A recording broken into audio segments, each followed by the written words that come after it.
Hey everybody, how's it going? So today what I'd like to discuss is a company called Simply Mac. Not to be confused with Simple Mac. Simple Mac is Sonny's company. Simply Mac is an Apple authorized distributor and I do believe repair center as well of their products. Now it looks like they went out of business recently and I'd like to thank Julie for reminding me to do a video on this because I was supposed to a month ago. She sent me a reminder, so thank you, Julie. If you take a look at the news article, they went out of business, no big deal. However, what makes this different? What makes this different is that they appear to have done it in the wrong order. See, usually, the way this works, and I've had companies go out of business before, usually the way this works is you give the customers back their stuff and then you go out of business. What makes this particular going out of business interesting is that they went out of business, closed their doors, but they haven't given the customers back their stuff. Now, why is this an item of interest? The reason this is an item of interest is because this is an Apple authorized repair shop. And they have more than one location in many places all over the country. So you have customers that are now reaching out to Apple trying to get their stuff back. You have people reaching out to NBC News trying to get their stuff back. And none of them seem to have gotten any of their stuff back. Now, in Apple's defense, they have started an investigation here to try and figure out what's going on and to see if they can get people their stuff.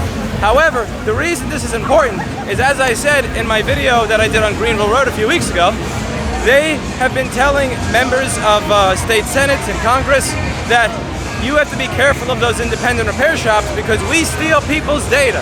We steal your data. If you're a student in Washington State, I kid you not, in Washington State, they hired lobbyists.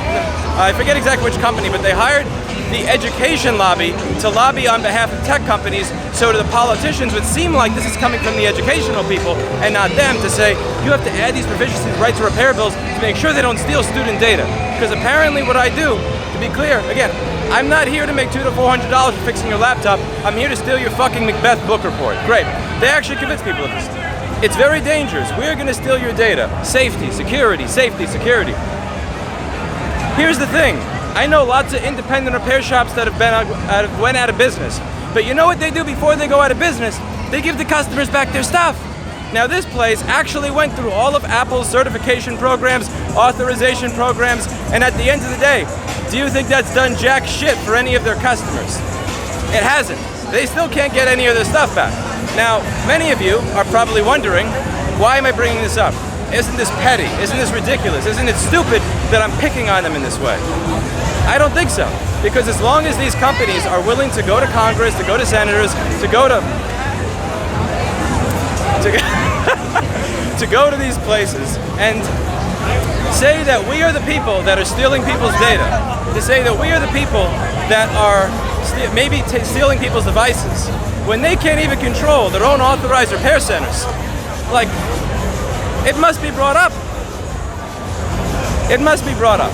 And I don't think it's petty to point out that it doesn't matter if somebody is certified. It doesn't matter if they're authorized. At the end of the day, there's no separate set of people. There's no separate species of man that is not going to potentially do something stupid. When it comes to data safety and security, you have, in June of last year, we talked about how there was that sex tape that got released, that customer sex tape that got uploaded to Facebook. That happened from an authorized repair place. We talked about somebody text messaging themselves a picture from a customer's phone that happened at a Genius bar. I haven't heard any stories of this happening at an independent. And now when it comes to them going out of business, so we have to make sure the business is financially strong so that they don't screw their customers.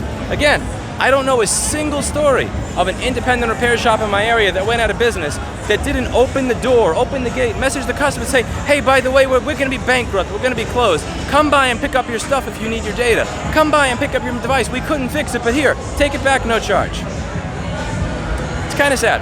I really do hope all the people who are Simply Mac's customers manage to get their stuff back. I genuinely do. I don't think they deserve to lose their stuff simply because they didn't know that the business that they were that Apple authorized business they were entrusting their device and their data to was going to close the gate on them for no reason. Anyway, that's it for today. As always, I hope you learned something. I'm going to go enjoy my night. See you next time.